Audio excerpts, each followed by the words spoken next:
is a show that focuses on the person behind the Brony. I'm your host, Osaka Jack. Please sit back and relax as we talk to this week's guest, Brony. Hello everyone, this is Osaka Jack with Into the Spotlight on my 1 year special. 52 weeks down, 52 interviews down. Today we're going to do something a little bit differently. I'm actually not going to be in control this time. I have asked my previous guests to email in questions, and today to ask me those questions and generally engage with me is my guest, Final Draft. Hello, sir. Control is no longer yours. Sorry, I had to. I had to. Hey, how are you doing? I am doing rather well for AM. You know, everybody, if you didn't realize, Osaka Jack gets his name from the city that he resides in Japan. You're in Osaka, Japan right now. Yes, this is correct. You are literally in Tokyo time. Or unless... Well, Japan has the same time zone, so yes, I am in Tokyo time. There you go. Well, yeah, it looks like you've got quite a few questions that have been sent to you. And now, maybe you could describe to the audience here how these questions were submitted. Well, because you haven't read them yet. I have not read any of these questions. No, not whatsoever.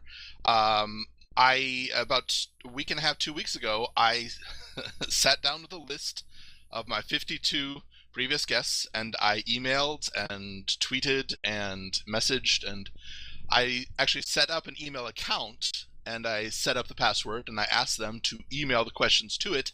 I haven't accessed it since this morning, and I just did that to check that questions were in there, but I haven't read any of them. So, yeah, all of this is going to be a complete surprise to me. I have no clue what's going to be asked. Now, I also have not really read through them, but I've read a little bit into them, and I'm kind of excited to ask a few of these because I think some people have some fun questions for you. Oh my! I'm worried. Yeah, before we get started, I just want to say congratulations. You know, 50. Well, thank you. This is our 53rd episode. You informed me, so technically the anniversary was last week, but technicalities aside, yeah. Well, my first show was premiered on November 1st Japan time, but Halloween American time, and I remember that because one of the people listening in, Joy the artist, couldn't listen to the whole thing because she had to go up and answer the door for trick-or-treaters. Oh, yeah. Well, you know, that will happen. Actually, you've had quite a few really cool, really interesting, and cool is one of those generic terms. You've had a lot of fascinating guests over the past year, and I know how much work you've put into it. For you guys out there, I mean, Osaka Jack works really, really hard on this show and has been really dedicated to it. So, and I do hate to mention it often, but yeah, it is mostly a one-man operation. I set up the interviews, I do the audio editing, I render the video. Sterling, good friend Sterling, is the artist who gets the cards done, so I don't do the art for it. But other than that, yeah. Well, yeah. Crescendo pushes play and makes sure that the show gets going when it goes. She knows how to do that well. But yeah, no, it's been, I mean, you've secured the interviews and you've done most of the, well, not most of it, you've done all the editing, and yeah, it's definitely a lot of dedication, and a solid year of that is hard to accomplish for anyone doing any kind of a podcast. So congratulations from me and the rest of the EFN crew. But I think these guys, you know, we can pat each other on the backs as much as possible. They want to hear you tormented by questions. I'm ready. Let's hit it. All right. I'm going to just ask the first one right off the bat here. And I'm going to read it verbatim. This is from Calvin's, and I'm pronouncing this name wrong, Sia, which I believe he's... Death Scar. Right. Yes, indeed. Quote, "You are part of a survivor team in a zombie apocalypse. There are 3 weapons in front of you, a sword, a pistol, and an assault rifle. Each of these guns comes with 3 clips of ammo. Which will you pick and why?" And, and he's got a real question after that, but I want to hear your answer. That is interesting. I think... What was the first part of the question? Just zombie apocalypse? It's a zombie apocalypse, and you've got to choose between 3 weapons. Yep, a sword, a pistol, or an assault rifle. Yeah, I just... okay, apocalypse implies that there's a whole bunch of them coming at us. Yep. Okay, sword would last longer, but honestly, with a sword, there's so much of a chance of getting blood on me or getting a cut myself and getting infected. So honestly, even though it's going to last less time, I'm going to go with the pistol I know that in the light games in the arcade, I'm pretty accurate, so I probably could get off three clips worth. Might be enough to get me to a somewhat safe place, but I think pistol would be my best chance of surviving as long as possible. As opposed to an assault rifle? Because I would have said assault rifle. Really pack assault rifle, I think I would burn through ammo unintentionally too quickly, and would not be as accurate after the first shot. Fair enough. Well, he did send a, quote, real question. And that is, what is your favorite response to any question from a guest you've had? Oh, good question. Well, my signature question that seems to stump most of the people that I ask is, the question is, in all of My Little Pony, what would you say is the one line or one scene that defines you as a brony, or speaks to you as a person? This stumps a lot of people. And I get a lot of great responses from it, but one of the best ones, honestly, was last week when I interviewed Fina Helian, the Swedish Luna. Mm-hmm. And her response on it after thinking a bit was literally to give a Nightmare Moon laugh. That's an unfair advantage. True it is, but it was largely unexpected response to the question, and she backed it up, saying that she loved playing Luna's character because it had so many sides to it, and everybody has a darker side and a lighter side, and they're hoping that, when we have a lighter side, we can be forgiven for what we did as a darker side, etc. But yeah, I think that's one of the better ones, is the Nightmare Moon laugh. Well, and you were really excited after you had finished recording that interview. I was. He sent me a message, and he's like, "Here, you have to hear this." And sent me a couple clips of her doing the Swedish lines for Luna and Nightmare Moon, and and Derpy. And Derpy, yep. Yep, very funny stuff. Okay, well, the next question here is from Problems. What I think your first guest ever. He was the first person I interviewed, but actually the second, maybe third one aired. I don't remember off the top of my head. Okay. Yeah, I always remember him as the first interview you got, but you also you've recorded quite a few. In your production schedule behind the scenes is a little different than maybe what it appears in front of the scenes. You record a lot of interviews, kind of in chunks, and then you edit them and then distribute them on a weekly basis, which I think a lot of people don't know. Yeah, my time tends to be flood or drought. So during the flood times, I try to get as many interviews done as I can, so that when I have drought, I can just release them slowly. When I went to Everfree West, for example, the show never stopped, because the month before I had recorded like 4 or 5 interviews at once and just edited all those to be released. Speaking of Everfree Northwest, I just want to tell a quick anecdote that I think is hilarious. So it was the first time I had met Osaka Jack in person, and we knew he was going to be there, and when I got there, Cowboy Dave tells me, yeah, I met Osaka Jack. He's really, really short. He's really short. Like, he's almost like, I'm not going to say he's a dwarf, but maybe in some states. I was like, okay, I didn't expect that, but all right. And so I don't know what I was doing. Yeah, okay, you laugh it up, Dave. But yeah, no, Dave is doing our production tonight. I don't know what I was doing. It was something near the production booth, and up walks Osaka Jack, and of course he's taller than me, and I said, I was told you were short. I don't remember exactly what your response was, but it was something like, well, they lied to you. Yeah, all according to plan. For a short time, I tried to start the rumor that I was incredibly short. One of the first pictures posted of me was next to John Joseko, who is not incredibly tall himself, but I was literally on my knees, so it looked like I was a good head shorter than he was. Yeah, I mean, I had seen a picture of you before, and I'm like, you don't, in the picture, it was like, you didn't look that short. Anyway. No, actually, I'm 6'1". See, like I said, he's bleeps and bells. Actually, I think technically I'm 6'1", but I'm all hunched over. Anyway, so this is this question comes from Problems, and I'm just gonna read it verbatim. First of all, congratulations on the 1-year anniversary. It's cool to think that I being Problems, was the first person you actually interviewed for the show. You're a kick awesome guy, and I'm proud to call you my friend. Aw, that's adorable. That's wonderful. Thank you, man. Thank you very much. Let's see here. He did the same thing, a funny question and a semi-serious one. Funny question. Over under on my chances of getting Maddie Peters to go on a date with me. I don't know. What was it? One more time. I'm sorry. I think he wants to know what his your opinion on his chances of getting Maddie Peters to go out with him. This has been a running joke with right. Yes, yeah. Over a full year, we've been doing that joke with him. Yep. I would say it's not impossible, but I would say give up before you reach stalker level. Yeah, just a little bit. No, he hasn't gotten that far. All right, the semi-serious question. If you could interview anyone who works on MLP, who would it be? And he signs off with, "Stay hype, Senpai Jack. Shine that light." Nice. You know what? That's good. We should change the name of Into the Spotlight to just Shine That Light. I like. All right, starting second year, just Shine That Light. Season 2. Season 3 will be Illuminate That Spot. Gosh, well... Guest host, was it, Slate Bok Choi, but anyway. Gosh, anybody who works on MLP...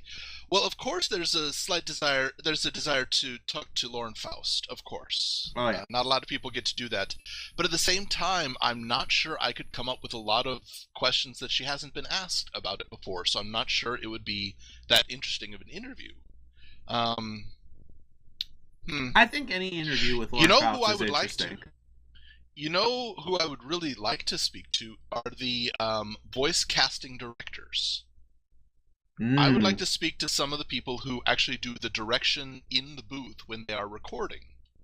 We've heard from the voice artists, and we've heard from production staff who've even been invited, but to my knowledge, I don't recall ever listening to a voice director speak. If only someone was currently in the process of trying to make that happen. Ooh. No, well, hell, I'll let people know. We're definitely trying to get some of the vocal directors interviewed. Nice. And pursuing that. Yeah. Great. So that would be an interesting interview. That's something I've been wanting to do for a long time too. Yeah. They need more attention as well. They work really hard at what they're doing. Sure. Okay. This next question is from Marjan Tomba. Marjan Lion in the chat, yes. And I see him. He's in the. Excuse me. I see that he is in the IRC this evening. Hey, Marjan. So here is the question verbatim. First of all, huge congrats on the 1-year anniversary of the show. Thank you. So the big question I have is, what got you started on MLP? What was the defining moment where you stopped and said, "Yup, I like these pastel painted ponies"? That's a lot of alliteration there. Yes, it is. I wonder if I can answer in alliteration. Well, we wanted... No, okay. What are you, walling? Wimp? Why? Whether we're... Okay, no. Okay. Started in MLP in general. I recall the first thing that I saw online was... it was Sonic Rain Boom scene, only the audio had been adjusted to be the theme from Guile's stage. So instead of the Sonic Rain Boom sound, it was Sonic Boom! It went out. And I saw that, and I just kind of stared at it. It wasn't really funny to me. I'm like, why was that humorous? But I admit being interested in the characters, like, well, that looks kind of interesting. I was never specifically against it. I mean, I like Powerpuff Girls. I live in Japan, so anime is, somewhat popular here. It's out there. It's somewhere around there. Yeah. So it was never a question of, I don't want to watch a cartoon. No, that was never into it. But it is a thing of, I don't live in a country that shows it, or hasn't shown it until, the last year. So it wasn't very easy for me to watch. So I had to, download it. Cough, download it. Mm-hmm. So I just started, I actually used it as a break in work. Every 6 months, I have to do a student report on each of my students, which I have to do it in one weekend. And it usually takes about 30 or 35 hours total. So I try to split it up 12 hours Friday, 12 hours Saturday, 12 hours Sunday. But I need breaks between those to just concentrate on nothing. And I usually will download a season of a show that I haven't seen, do a few reports, watch an episode, And it happened to be season 1 that I downloaded. So Yeah, I watched all of that before I had finished most of the reports. I said, "Oh wait, hold on, gotta finish these, gotta finish these." And by that point, I think we had reached. It had been in season 2. Find a Pet. Find a Pet had just aired, so that is about the time that I became full-on Brony. It's an addictive show. It is. For me, my problem was when I got into it, I couldn't split it up like that. It had to all be just straight through. I'm pretty sure I went a day without sleep because I had to watch all the episodes. But that's me. Actually, Margin had another question in case that question was already asked. Gotcha. And I like his style. He says, if that's already been asked, which, well, now it has, I'll throw this question back at you. What is the one line or one scene in MLP that would best define you as a Brony? I'm glad somebody asked that. I mentioned this before when I was on the MBS show, and you were on there too. But yeah, I was on there once. There's actually 2 of them for me, which it's my question. I'll allow 2. Can't stop me. Yeah, what? One of the so the first one is actually in The Best Night Ever, the Grand Galloping Gala. Fluttershy is so excited at seeing all the animals that she's been dreaming about that she runs into the clearing and all the animals scatter. And then she says just one of the best lines I can imagine. She says, "Oh, Fluttershy, you're such a loudmouth." Yeah. And it just blows me away that nobody, no pony, no character would ever call Fluttershy a loudmouth. It just doesn't happen. But in her own mind, she's a loudmouth, and she needs to quiet down. And I just find it funny that something that nobody would conceive her having a problem in is what she considers to be a problem of hers. The other one is actually not even a line. It's just a quick 1-second scene in Luna Eclipsed. When Luna has stormed off angrily, as it says in Friendship with Witchcraft, Twilight comes to find her, and we see Luna sitting dejectedly, hooving at a piece of candy in front of the Nightmare Moon statue. And she just looks so dejected, and she knows that's what she used to be, and she knows it's going to be hard, if not impossible, to ever get over that, and to have people see her as something good. But it broke my heart to see her like that. Just, yeah, this is what they see me as. Yeah, well, of course I love that episode because Luna, and she may or may not be. No, she is the best pony, and it's. But yeah, I think that's a testament. That scene there is a testament to what storyboarders and the layout artists can do, because that probably wasn't in the script. That was probably something they added in to enhance. Yeah, that's pretty cool. Well, this next question comes from Grey Kale himself.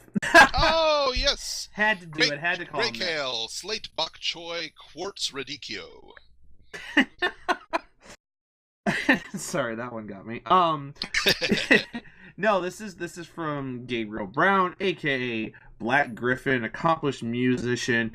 Question for Osaka Jack of Osaka, Japan, Nippon. He says, what's your favorite Japanese candy / drink / food? Congratulations, you delightful gaijin you. And he actually signed it Gabe Griff Kale. So good on him. Very nice, very nice. Oh gosh, okay. Best candy would be Haichu, which you've had that. Have I? Brother. Oh yeah, those little fruit gummies. Yes. Those are good. And I am sure that Nash would attest to the wonderfulness, because I know that I have a set of Swedish Burger King ponies that I traded in exchange for a bag of those at Everfree Northwest. They're just amazing. For anybody who doesn't know, Haichu, I saw some in Seattle in the 7-Eleven. If you find it, get it. It's wonderful. It's a fruit taffy-like thing that's just a little bit softer. It's just absolutely wonderful. It's not just that you should get it. You should get multiple bags of it, because if you have one, they're worse than Pringles in that respect. You're not gonna be able to stop. They're really absolutely good. Yes. Drink. Oh gosh. I suppose CC Lemon. I like that. It's a lemon flavored soda. That's very refreshing. Not as good as the lemon soda you've had, but yeah, I was gonna say nothing can beat that. But then again, you can only really get that in Italy. Exactly, yes. And food, oh gosh. I have to go with alm rice. Alm rice is... It's odd because nobody in Japan believes it's a Japanese food, but it is. It's rice that has been stir-fried with ketchup, which I usually don't care for, but stir-fried with ketchup, and then placed hot on a plate with a runny omelet on top of it, and then a demi-glace sauce put on top. It's a simple dish, but oh, it's wonderful. Yeah, I don't think I've ever had that. It's almost unknown outside of Japan, which is because Japanese people don't believe it's Japanese. But I keep insisting, you guys need to bring this to other countries. It'll just, it's wonderful. See, this is what you could do. You could move back to the States and start your own, series of franchises selling. No, anyway. And I want to be clear, I don't like ketchup. I don't. If I have French fries, hamburger, whatever, I don't like ketchup. But this, it's amazing. Cheese is the only... It's the only condiment that I like. I don't care for ketchup, mustard. Cheese isn't a condiment. Cheese is an enhancement. Okay. Cheese is like a upgrade to a burger. No butter on pancakes. No syrup. No, just. See, I don't put butter on pancakes, but ketchup. Come on, no. Not on pancakes. No. I don't care for mayonnaise. I'll just have a burger with meat, lettuce, tomato, cheese, done. Tut. Well, anyway, all right. Well, we got another question here. This one is from Pixel Kitties. And Pixel Kitties, right? Yes. She says, "Hey, you. On this, your show's anniversary of bringing Pony to a pony-loving public." See, she's going with the alliteration too. That's great. Right. What part of the fandom continues to inspire you, and do you think that feeling will last beyond season 4, assuming it is the last hurrah for Friendship is Magic? Well, it definitely is. I don't imagine they're going to cancel it after season 4, but I would imagine they don't cancel it after season 4. My guess is season 6. That's my guess. We're looking at season 20, actually. We're all going to be old men. My logic in that is the U.S. sitcom theory, where in the first season is okay, second and third seasons are just fabulous, and then it kind of goes into a slow decline. So that's I don't know. I get the feeling they're not going to jump the shark on it. I don't think they will quite yet. I mean, there's a lot of material they can cover, and the season 3 finale would really opened up a lot of possibilities for. Very true. True. But yeah, I hear what you're saying there. Gosh, area of the fandom. Well, the first thing that comes to my mind are the artists, because there are so many, and things are done so rapidly.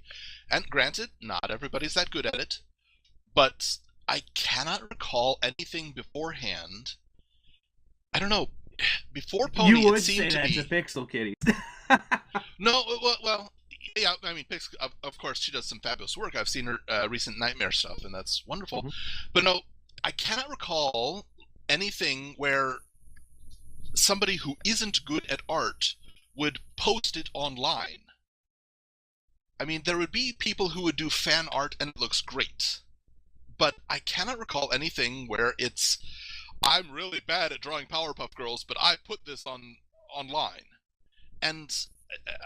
But in Pony, you get people who are not that good and posting Pony art, and I think that's wonderful because that it's so inspiring to them that they have to try to put something on paper. Yeah. I don't know. I'm not sure if I'm coming off clear on that. No, you are. This is something I've actually said in some interviews too, that I feel like the most inspiring part of the fandom is that the fandom inspires people. It creates. Yes, this is true. It generates a lot of creative energy, and I think that especially within art and music and those kinds of expressions, that it really, the show gets people to put themselves out there to do creative works. Not because they anticipate being the best at it, but just to do it, And yeah. I think I agree with you entirely. Though if I have to guess, I would say probably when the show eventually ends, of course we will see less new art. I'm sure of this, but I think there will be a sharp decline in the amount of art we see, but I don't think it'll ever completely go away. I mean, we still see Rescue Rangers art. And When was that on? The 80s? Okay. It was on in the early 90s, and some of us may have watched it in our youth, Yes, yeah. Some of us, like AC Race Best, obsess over it. Well, okay. Next question is from Anili Heed. Oh, Anili Heed, Swedish Spitfire. Yes. Swedish Spitfire, Soren's Apple Pie, all of that. I'm going to read the intro the way that I've been instructed to in this. Hi there! It says insert smile and voice. That's the best I can do. Okay. So this is my question. You learn something every day and from everyone, they say. In this past year, what is the greatest wisdom that you got interviewing lots of different people in this fandom? And then she says, hug and keep up the good work. Good question. And thank you very much. Let's see. Well, okay, this sounds selfish, and I suppose in a manner it might be. I have met people who were born in America or Canada or Australia or somewhere, and they have lived in Japan for a very, very long time, and they can't speak English anymore. It's not that they're totally incapable of it, but if you try to have a conversation with them, they will flounder and be unable to speak well. I mean, it's like you're speaking to a not native speaker anymore. I've encountered people who have been here only 5 years, and that happens. That's a rare case. But since I do teach English, the people who stay here a long time, they have to practice. You have to keep your English up, and you can only do that by speaking to people, listening to people, shadowing people, enhancing yourself. One of the things that this show has really helped me to do is to keep my English at top-notch level. Because I have been able to speak to so many people in English, and I've got to keep them speaking as well for the full hour interview. Mm-hmm. I should warn you against ever going to Ireland, because I was there for a week one time and picked up the entire intonation. Suddenly you start talking like this, and it goes up and down in your sentence structure, and it's like, oh my goodness. That kind of happened to me one time when I went to California. Oh my Everything god. became a question. Were you somewhere near Sacramento? I may have been. Oh my god. And half the audience leaves. No, I think that's actually a really solid answer to that, because it's something I think most people don't really consider, is that, yeah, you're in a sea of non-English speakers. Very true. And my English has gone down. It's unavoidable. I know that my English is not as good now as it was when I left for Japan 12 years ago. But at the same time, I think it's held up much stronger than it would have had I not had this show and had the chance to interact with so many people. I mean, I can mention, yes, I've learned how to use audio editing programs, and learned how to use Premiere, and learned how to try to stay calm when something happens and there's a technical flub up with the show. Sometimes I'm able to stay calm, and sometimes I'm not. They're there. I know what you're talking about. But yeah, I'm quite happy that I'm able to maintain my English with this. That is my selfish answer to this. Yes. No, that's not a selfish answer. That's a solid answer. All right, well, this next question is from Monique Krieber. Oh, Monique. Michelle Krieber's mother, and a very talented vocal coach and singer herself. And, well, this is from all three of them, actually, Michelle, Monique, and Michael. Quote. Oh, okay. What are your reflections on your first in-person convention experience at Everfree Northwest last July? And I love how she said last July, because it's just been only a few months, but when it comes to conventions, as soon as one's over, at least I always think, oh yeah, that was last year. But she also says it was great to meet you, by the way. Oh, it was wonderful to meet them too. Everfree Northwest, I had a wonderful time at Everfree Northwest. I'm really happy people were able to come to my panel and see it. That was a great panel. I came and crashed that too a little bit. I did make a mistake in not using the microphone. My voice projected within the room just fine, but anybody watching the video, I'm sorry if you couldn't hear me. I've been told that there's a portion of that video when it was recording, I came in to check on how things were going, and generally when we record panels, yeah, people are using microphones, or we're picking up the audio from the front of the room. So yes. I leaned over to Viral, who was recording the panel at the time, and I started bothering him about something, and he goes, "Shh, "You're getting picked up by the camera." So I haven't gone through and listened to the whole thing yet, but I fear that somewhere in there, I think I was doing my Russian accent in there too. I don't even know. That was a fun panel. It was fun, and I had a really good time. It was really nice to meet a lot of people, but at the same time, that was a huge expense for me in both time and money. And it actually happened at a very inopportune time. Japanese government decided to really enforce the tax that I owed them by taking it out of my paycheck. So I saved up for almost a full year to go there. I mean, I was in very low money, and that added a lot of extra expense to it. I had a great time at Everfree Northwest, but honestly, I don't know that it was worth the amount of money and effort that I had to put forth to go there. I don't know. I think it's always good to finally meet, all these different people in person. I absolutely agree. And I think it was a wonderful thing. And I think had I not had the tax problem, it would have been absolutely worth it, and I would go again in a heartbeat. But so what you're saying is you're now the Japanese equivalent of a libertarian. If that means poor person who can't afford if that means poor person who can't afford to go to international conventions, it was about the taxes. It's a bad joke. Just, I see. Just shake your head at it and ignore it. And these jokes are very taxing. Yeah. Oh my goodness. Yeah. Well, I know where you're coming from, because I definitely bankrupted myself going to all these different conventions this year, and I live in the States, and it's significantly cheaper. I think people really have to appreciate how much, because it's true. For everyone who doesn't know, which is I suppose most people, he was talking to me about Everfree Northwest 2013 during Everfree Northwest 2012, and right afterwards, he's like, okay, well, I'm planning on it. Have they announced the weekend? I've already asked for that time off. And just every couple weeks or so, he would just say, oh, yeah, no, I've done this. We made arrangements here. So. Yep, it took a long time. Yep. All right, well, I think it's time to ask a question from somebody in, your region of the world now. This is Norman Sanzo, one of the hosts of the MBS show. And he asks, hello there, Osaka Jack. Congratulations on your first year anniversary. It sure has been awesome. It sure has been an awesome year for you. Smiley face. But I got a few questions for you. I hope you can answer them. One, Me too. How long have you lived in Japan? I have lived in Japan 11 and a half years now. There you go. Number two, being in Osaka, have you picked up on any Kansai Ben? And I don't know what that means. Kansai Ben refers to the Kansai accent. Ah. I have not picked up on it where it's influenced me. I can hear it. Not all the time, but I can hear it somewhat. Yeah, I can hear it, but it's not distracting enough for me. It's not until I visit Shikoku, which is like the backwoods southern island that nobody visits. Their accent is very strong, and when I visited there on vacation, it was difficult to understand them.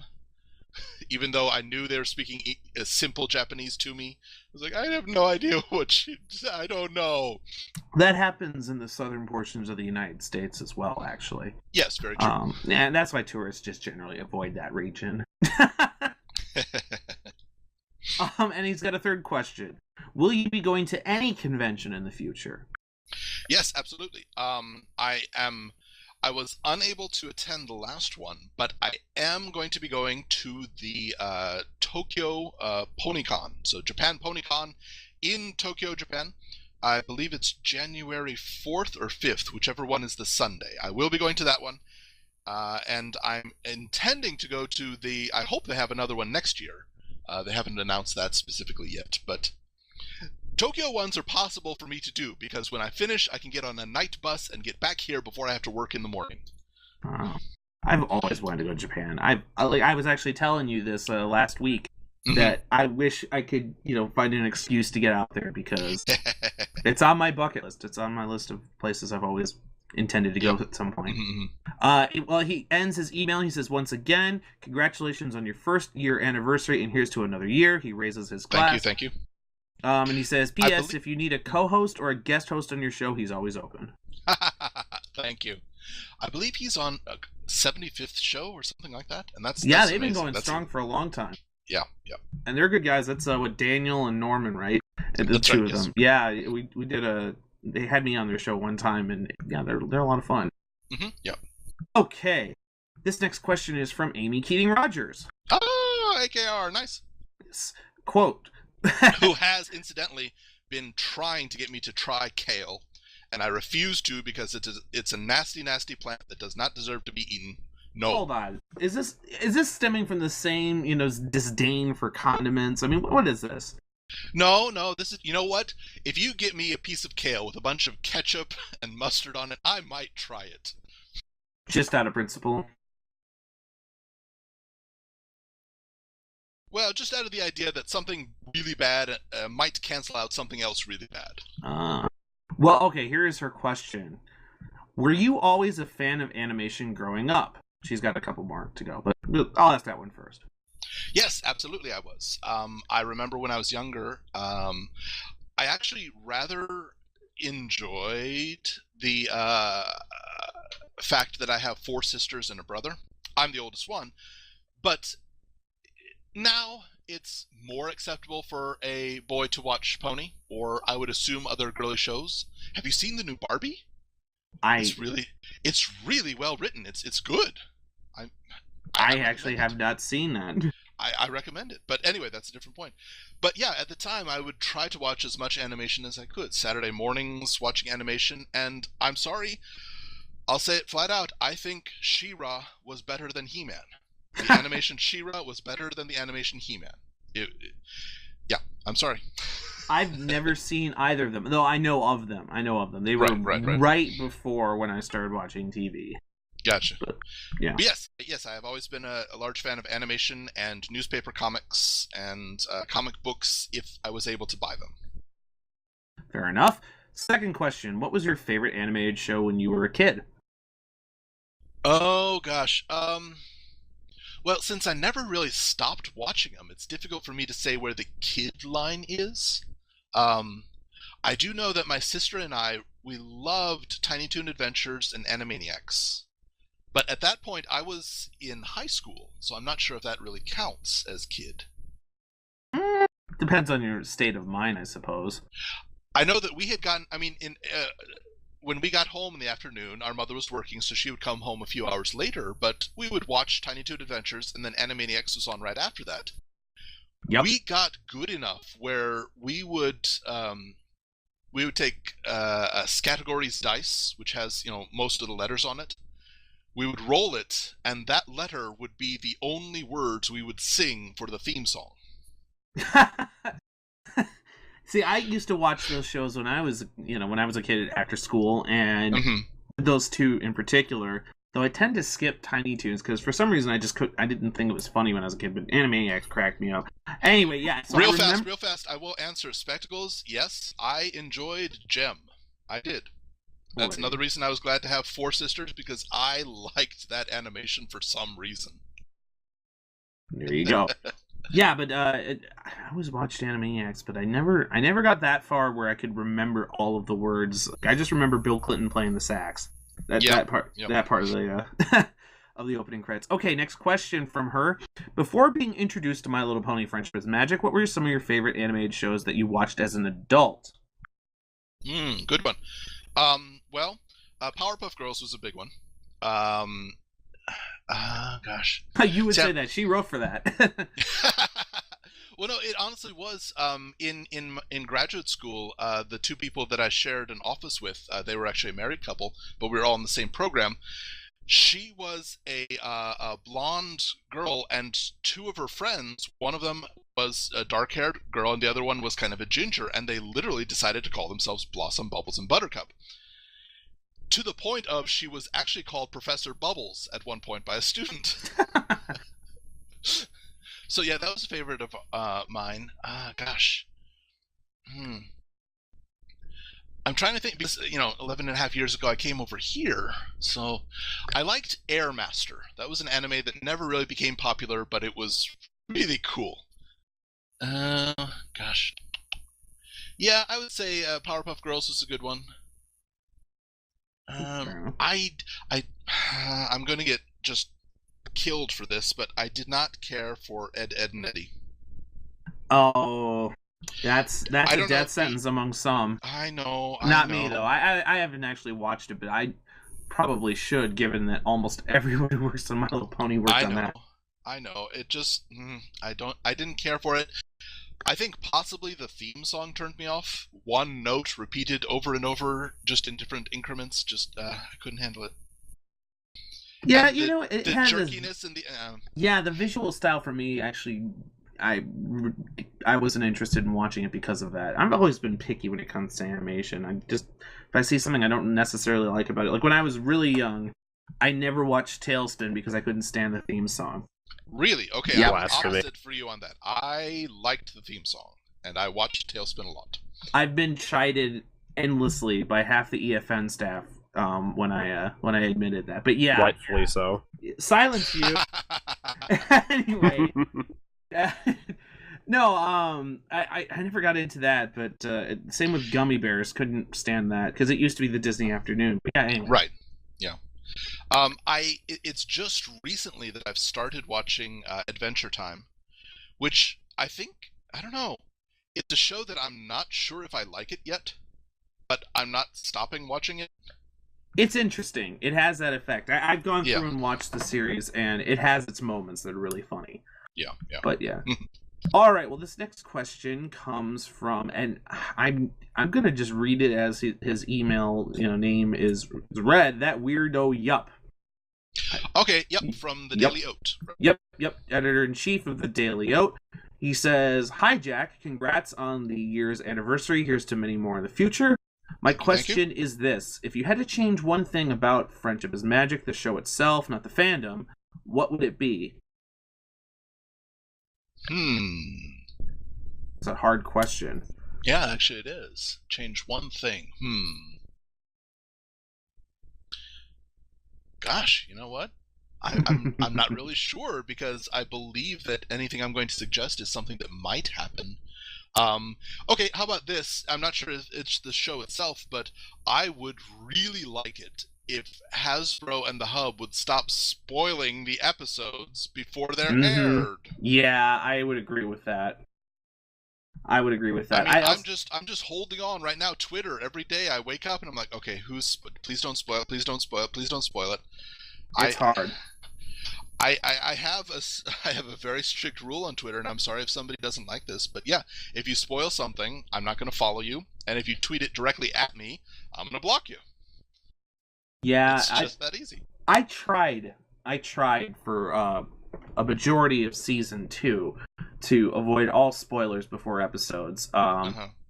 It's really hard to. I mean, it is, especially given. I mean, this is a meme-based fandom for at least a large portion of it is. So as soon as something airs, everybody is working off of those recordings and creating animations and images. And it's part of the fun of the fandom, but it means that I used to go to a debate tournament in the morning on the Saturdays that it would air, and then back, for season 2 and for actually part of season 3. I would have a tournament in the morning that I would have to attend, and so I'd miss the airing of the episode. I'd come back and I'd have to avoid everything online in order to, not. Yeah, but so I definitely hear you on that. Mine is similar in that they show at 2 a.m. for me, 2 or 2:30 a.m., and I don't care for the quality on the live stream, so I would never watch them. I would just go to bed. I would wake up on Sunday, try to watch the episode before Saturday Night Songs, because I know somebody in chat would say, "Hey guys, didn't you love it when this and this happened?" And I'd be like, "Well, there we go. That's great, thanks. Wonderful." Well, we try to encourage active discussion during that show. Yes. And yeah. Well, no, not necessarily spoken, but in the chat somebody would mention something, and I'd be like, One of the first Brony sites that I used to visit regularly was My Little Brony off of the Cheeseburger Network. And it's gotten to a point now where I can't visit them during the season because I know somebody's going to be spoiling something. So yeah, once season 4 ends, then I'll go back to that site and see what I missed. But until then, sorry. Well, Yup has another question, which is I'm interested to hear the answer to this as well. He asks, have you seen the Brony community growing in Osaka or in Japan following the show's airing over there? Because now they're airing episodes in Japanese. Yes, they are. They just aired, actually, yesterday they aired Sisterhood Social. So last week, so it was really interesting when I had Fina Helian on. That was after Tokyo had seen Luna Eclipsed, and a few days before I had seen Luna Eclipsed. So it was very well timed. Yes. It has started to grow, yes. I haven't seen a lot of it yet, but it is growing. The Japanese products that are starting to be available are really cool. They know how to make kids stuff. And they know how to make fan animated or animation, based merchandise. Yes. They have a history of it. Yesterday, they actually tweeted a teaser for 6 new iPhone cases, and they look amazing. They really do. So I know that they're starting to promote it, which is good. I haven't seen it in stores yet. Crane Games, I've seen it because I am really good at Crane Games, and I've gotten literally 150 of the pony toys from Crane Games. But see, you could start a racket in Atlantic City or something, and you can come back to say, "Hey kid, you want a stuffed animal?" Oh Lord! I have gotten more people on Twitter that are Japanese to follow me and admitted bronies, and I think that's great. I think that's wonderful. Yeah, I'm really interested to see how big it's going to get, because we've just seen Discord, who was really good in Japanese, and yeah, it's growing. I hope it grows really quickly, because right now it's season 2 that's airing, which is really when the brony community started to explode in the English-speaking world.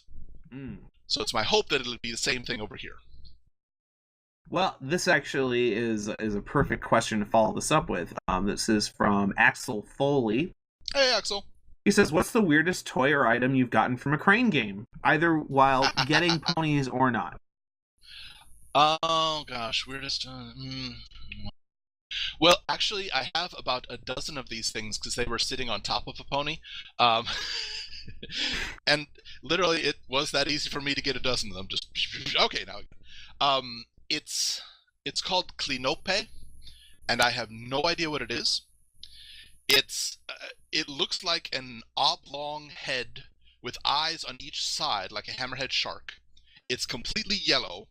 The eyes are pink, and the very bottom of its butt is a pink dot. And I have no idea what these are. What?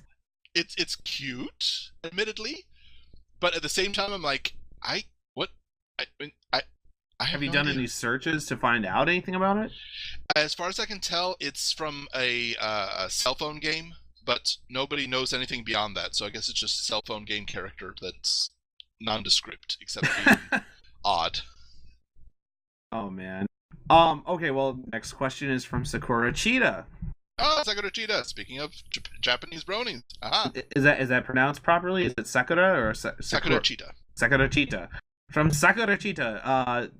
He says, "Hello, this is Sakura Cheetah. I have a question for Osaka Jack's next Into the Spotlight." Well, good for you. There you go. The question is, what was your first impression when you came to Japan? I assume he means of Japan. Of Japan, yeah. Sure. Well, I came here. When I came to Japan, I didn't have a computer. I didn't have a cell phone, and at that time, that wasn't a problem. Once a week, I would walk to the internet cafe, and I would go on the internet for 2 hours, and it would cost me $2. And that was fine. That was enough for me. So I can tell you my initial reactions coming to Japan. I don't know how rent they are anymore, because things have changed so much. There was a huge culture shock, which I was mostly ready for. But I don't know. I think one of the biggest surprises I had in my first year was after 8 months, I was going to visit home for Christmas, and the bus that was taking us to the airport had English announcements, and it was the first English I had heard in 8 months, and it like shocked my system. I was like looking all around. Who said that? Who said what? Oh, English.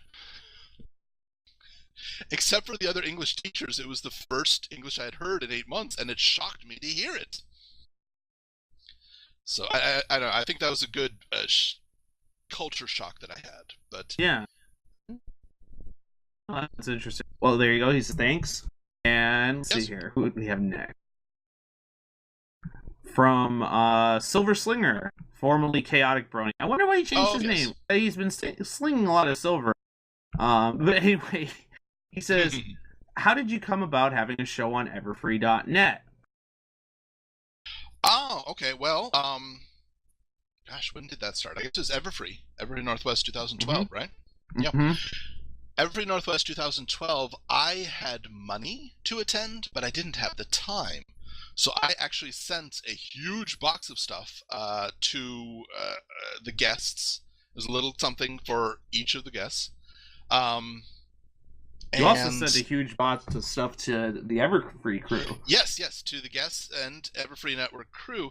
And I essentially said on there, hey guys, thank you very much for doing it. I really appreciate it. It lets me, experience the cons, even though I can't be there. And through that, I think we got in touch and started speaking a bit. And well, you had been a regular on Saturday Night Songs for a long time. That's true. I had been on regular for 4 months since then, and I even snuck a question into Everfree Northwest. I laughed at that, yeah, and I inaccurately said that you were one of the only bronies in Japan during that panel. I attribute that to exhaustion, but I'm not going to admit that publicly, or I just did.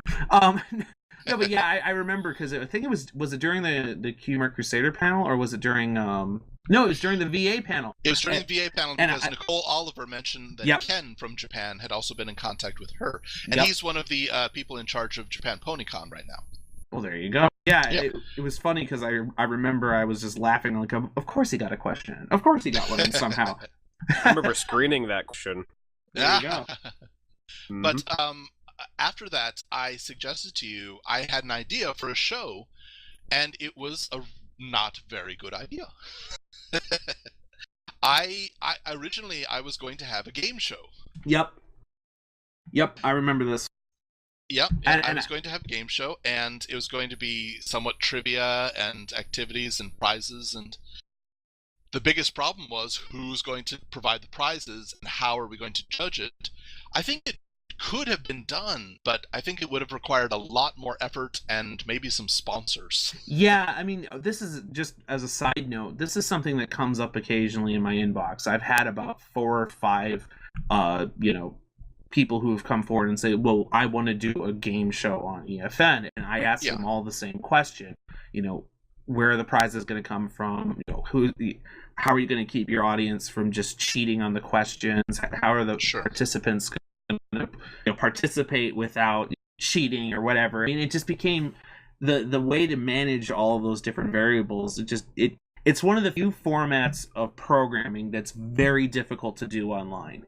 Oh, absolutely. And it seems like it'd be easy because it looks like everybody's having fun and just doing things randomly, but that's not how it works. It takes a lot of planning to get those things done. Yeah, it does. But at the same rate, if I remember correctly, I said, well, I have another idea you could do. At that time, I think it was Radiant Eclipse had been out, so it had stopped. Yeah. So you suggested that I do a similar themed show. Well, I think I suggested that you focus on the interview portions, or that you could, basically, Radiant Eclipse, the guy who was running that, decided he just didn't have the time. He was a college student, and so he put that on hold. And so I was saying, well, there's still a need for the fandom to hear from, bronies that aren't talked about as much but deserve attention.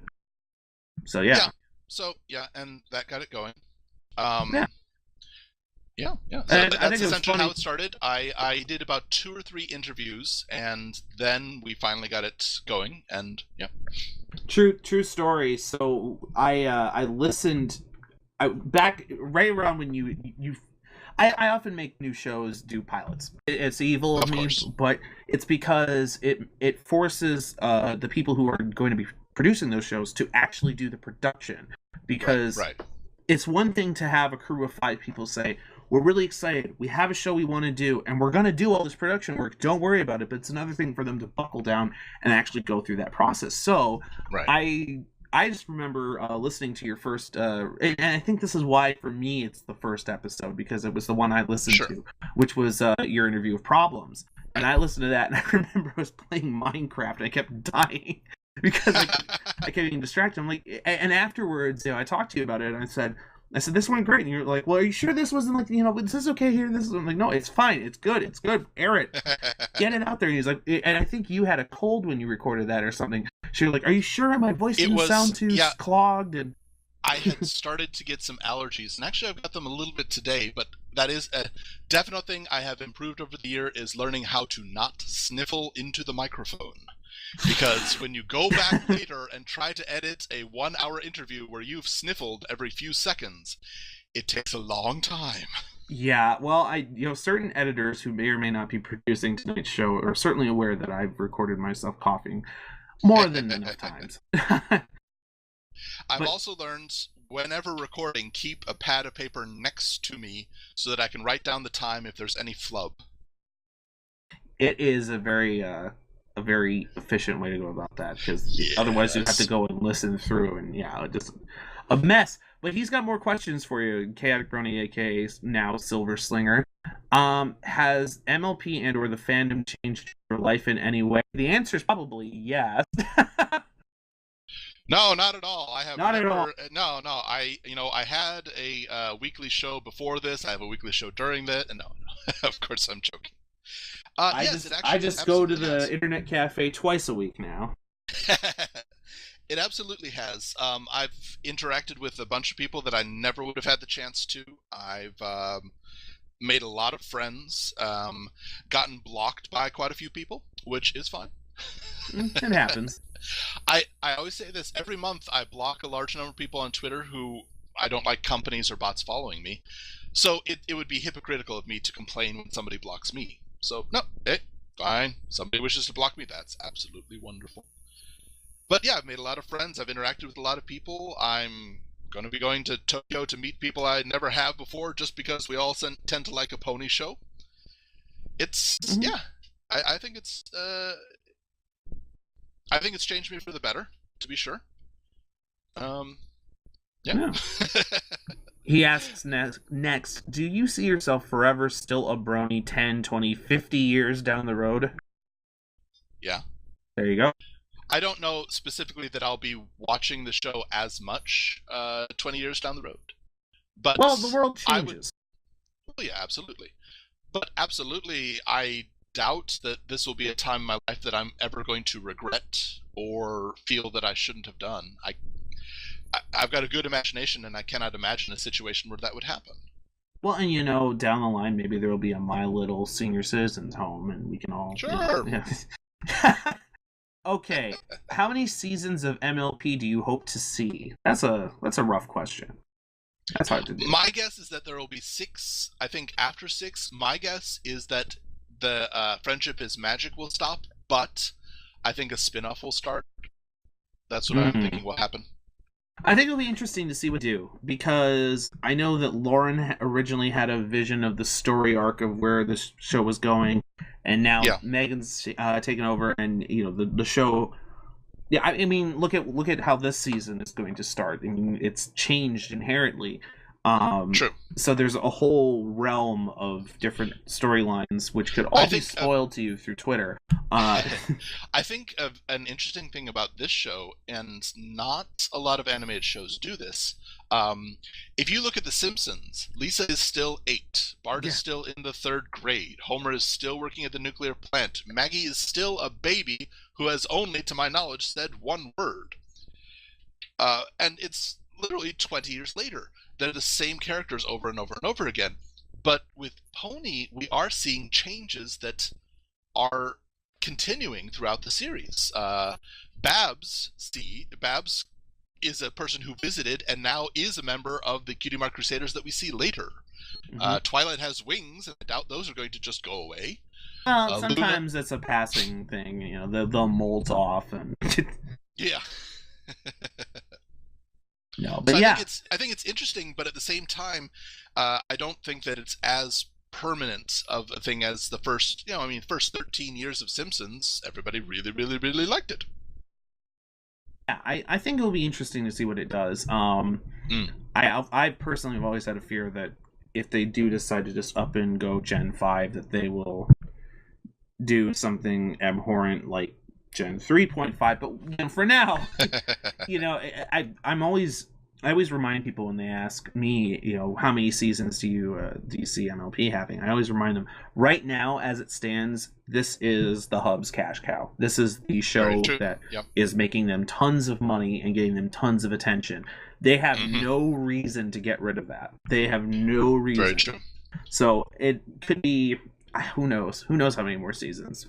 But, I don't think they're going to jump the shark on it. I get the feeling that the writers and the producers wouldn't really let that happen. But anyway, he's got a couple more quick questions. How do you see the writers and show staff wrapping up the series? That's hard. I said quick questions and I lied. That one's difficult. I think it was alluded. I don't think they know, but I think something that they alluded to during the panel at Everfree Northwest 2012, where you had Michelle Krieber, Maddie Peterson, Claire Corlett. I think they hinted at it that they don't want the Cutie Mark Crusaders to get their cutie marks because that would be the end. There's no reason for them to maintain being. To help others, sure, but for the most part, the Cutie Mark Crusaders would be over once they get their cutie marks. So I can fully see that being one of the last things that happens in the series. Yeah, I can imagine that. I mean, there are also any other kind of plot points that need to be resolved would start, resolving. And my prediction is that Celestia and Luna will de-larcenize. De-larcenize, they will both lose their wings and just become regular unicorns. Is that the verb now, larcenize? I declare it to be so. Is that your own term? Yes. Because I might steal it from you and commit a larceny. Waiting for that. I set you up, I put the ball on the tee, I gave you the driver, and you hit it very well. Congratulations. Sand trap! Damn! Alright, next one is from Joy. Joy! You're in the chat, I see you there. Okay. What's the most surprising thing you've learned during the last year of the show? Surprising thing? Well, to be totally honest, surprising for me was people wanted to talk to me. People wanted to talk to me. That honestly surprised me. I really believed that I would get like 10 shows down and then just be going, nobody wants to talk to me. Everybody's refusing to do an interview, blah, blah, blah. I honestly thought that was going to happen. But it didn't. And another one that honestly surprised me, I don't like the sound of my own voice. I don't care for it. I don't think it sounds very good, but I've had a lot of people tell me that it's a good voice. And that has shocked me. I know, I don't know what they say. I've got a wonderful singing voice, and I don't know. That sounded like Barney from the Andy Griffith Show. Actually, I was trying to do Natalie Sharp when she was imitating the rabbit. I don't know what we're doing here, but we need to have some tea. Okay. Natalie is ridiculous. Absolutely ridiculous. So yeah, that was very surprising to me that people thought that I had a good voice, because honestly, I did not believe that beforehand. Well, we've got one last email with 4 questions. And this is from good gentleman, sir, Chris Otaku Squirrel. How are you doing? Oh, yes, Otaku Squirrel, hello. Everyone's favorite park ranger from California. And also, creator of top five. Well, for me, it's him or Iron Pony. They both are rangers in California. But anyway, he does a lot of really good customizations of the figurines. Like he made a Firefly that I bidded hundreds of dollars on. Nice. But anyway, he says top 5 in the chat. All right, here is his message. It says, "Yo, Jack, sorry about taking so long to ask some of these, but here goes." Number 1, MLP has literally rocked the world with its impact. Do you hold DHX and all the other fine people who work on the show responsible for the resultant earthquakes, and in particular the devastating tsunami in Japan? No.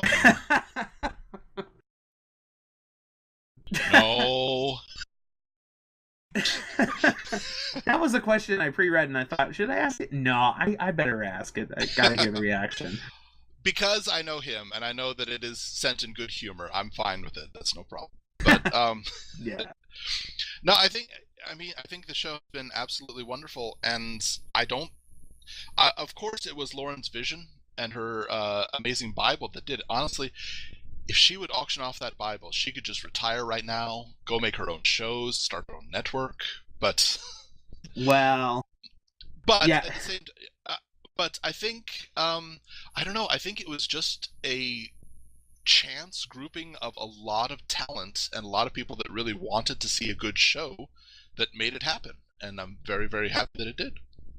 Next question from Mr. the Squirrel. How many different flavors of Kit Kats are there?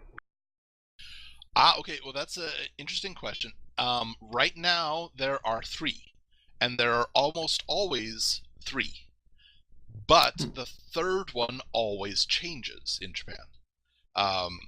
They adjust every few months. They'll come out with a different flavored Kit Kat. They just finished pumpkin pudding Kit Kat for Halloween, which was amazing. Before that, there was dark chocolate strawberry. Ooh. Very good, yes. Most of them have been absolutely wonderful. Blueberry cheesecake was amazing. Some of them, not so much. I didn't care for the green tea and bean paste myself.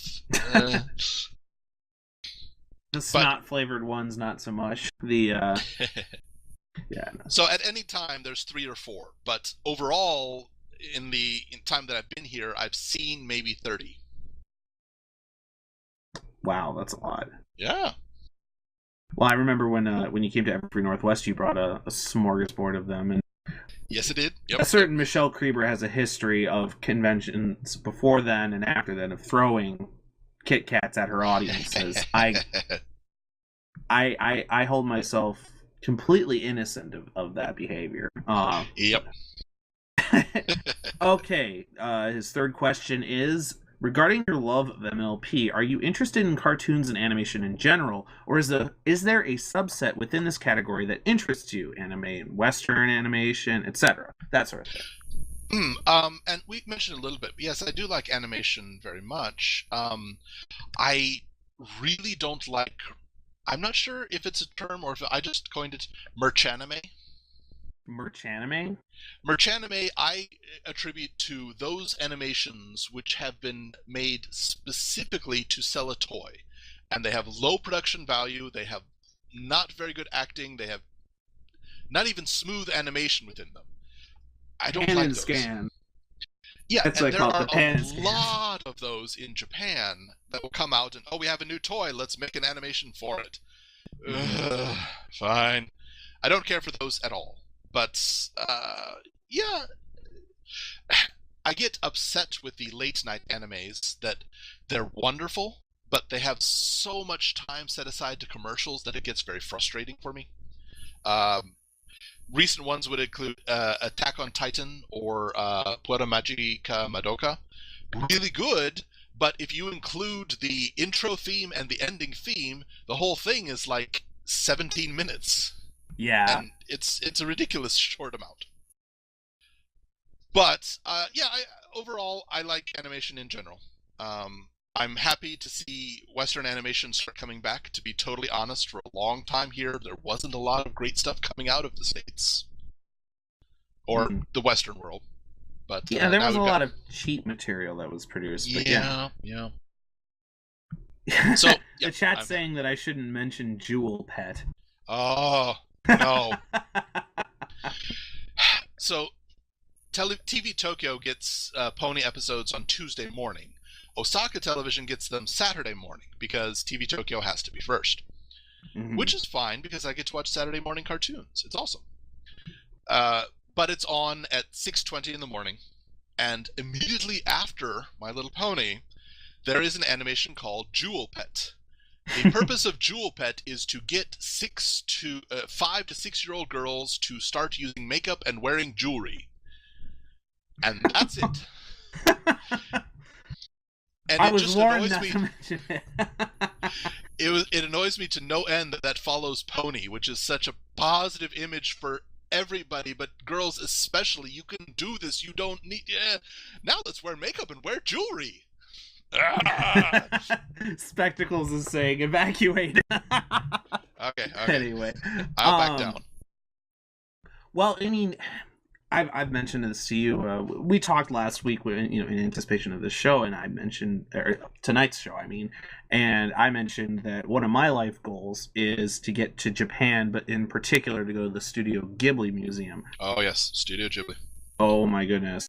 So, would you say that anime of that caliber has influenced your tastes, or in my case, it was in effect an opening to animation as a genre that I could appreciate? I can see that. I can see that a lot. And yeah, there are a lot of really, really good animes out there. And it's obvious when some group or somebody has taken the time and put forth the effort in writing and acting and animation. It shows. There are a lot of great ones. And honestly, for me, that's the big thing, is animation style I'm mostly fine with. If you want to do anime, Western, CGI, whatever, do it well. Do it well or go home. Yeah, do the job right, or don't do it at all. Yeah. And that's the important thing to me. If it's well done, I'll watch it and I'll enjoy it. And if it's just sloughed out, then no, I'm not going to enjoy it, and I'm not going to speak well of it. So aside from Jewel Pet, what else do you watch? I don't watch a lot of animes over here just because I do have to get up early in the morning, and the best ones are usually on really late night. And I am working during the day, even late at night, so I don't get to see the ones that are on prime time so much. So honestly, I don't watch a lot of anime anymore. I like Japanese variety shows. I find them to be hilariously random and some of the best pranks I've ever seen. Oh yeah, they make animations out of those pranks that get worldwide attention. Yeah. Go ahead. I do enjoy watching a lot of the fan-made animations now, because honestly, you can spend a lot of time watching those now. Yeah, the quality and quantity has been just ramped up. It's increased exponentially, and that's wonderful. I'm very happy about that. Well, okay, the last question of the evening, and this one is still from Otaku Squirrel. How come you don't invite him to play CAH more often? And I don't know what CAH stands for. Oh, well, I try. Honestly, I don't play as much as people think I do. I really only play a few times, but I try to invite people that I can. But honestly, I really prefer a small group when I'm playing that game. Now, what does CAH stand for? Cards Against Humanity. Oh, okay. Right. Derp. No, I do enjoy playing with him a lot, and I will invite you more, man, I promise. I just don't play as much as people think I do. I really don't. He plays all the time. I'm playing it now. We have been this entire show, and some of the things that he's been saying, it's been... Anyway... Well, all right. We've gone through all of the emailed questions. Thank you guys all for tuning in. And I just want to say on a personal note, thank you for continuing to do all this amazing work towards your program. Thank you. Is a pillar of EFM, sir. Yes. It was a real pleasure meeting you at Everfree Northwest in person, and it's been really great working with you over the past year, and I'm definitely looking forward to another year of these interviews, because I think you're doing the fandom a service, sir. Sir, you're doing a good service. Honestly, there are a lot of bronies out there that don't get the attention they deserve, that work harder than a lot of the ones that are getting all of what is now being called horse fame in this fandom. Yes. And it's true. There are a lot of really talented, lesser known people that deserve to be better known, and I think that your interviews have really helped them, and also just been it's opened a lot of minds, I think, to the possibilities of what each person can do. Like I said earlier tonight, I personally feel that this community is the strongest portion of this fandom, in that it stokes and inspires people to do more creative works, and I feel like your program is helping that process. So thank you Thank on you. my behalf. Yeah. And Yeah, and I'd just like to say thank you very much to all my guests that have been on and everybody that's going to be on. I interview one person a week, so I do not have time to speak to everybody that I would like to. I really appreciate people sending me suggestions, and I ask you to keep doing it. But like I said, I can only do one person a week, so there's a chance I won't be able to talk to you. Well, if you ever feel like doing 10 people a week, that would be insane. But if you find my left eye won't stop twitching. That would be the caffeine again. We've talked about this. Also, you need to stop watching the Jewel Pets. Yes. I want to thank the chat for mentioning that, because I'm going to torment you with it now. Yay! Thank you so much, chat. Now I have something that I'll be tormented with. Oh dear. No. No, but in all honesty, it's been a good first year, and here's to another. Yes, absolutely. I have no intention of stopping just yet. I'm still going once a week, and I have some plans for the show in the future that I don't want to mention in case they don't get off. But yes, we are planning stuff. So yeah, super snaky. Thank you very much. Yep. Thank you everybody sneaky. For tuning in, and I hope to have you continue to tune in. Give it a real broadcaster tone. Come on. Thank you, everyone, for tuning in to Into the Spotlight with Osaka Jack on Everfree Network. There you go. And on behalf of myself and the rest of the Everfree Network, thank you. Thank you, everybody. I'll keep trying to do the best that I can do. All right, you guys have a good night.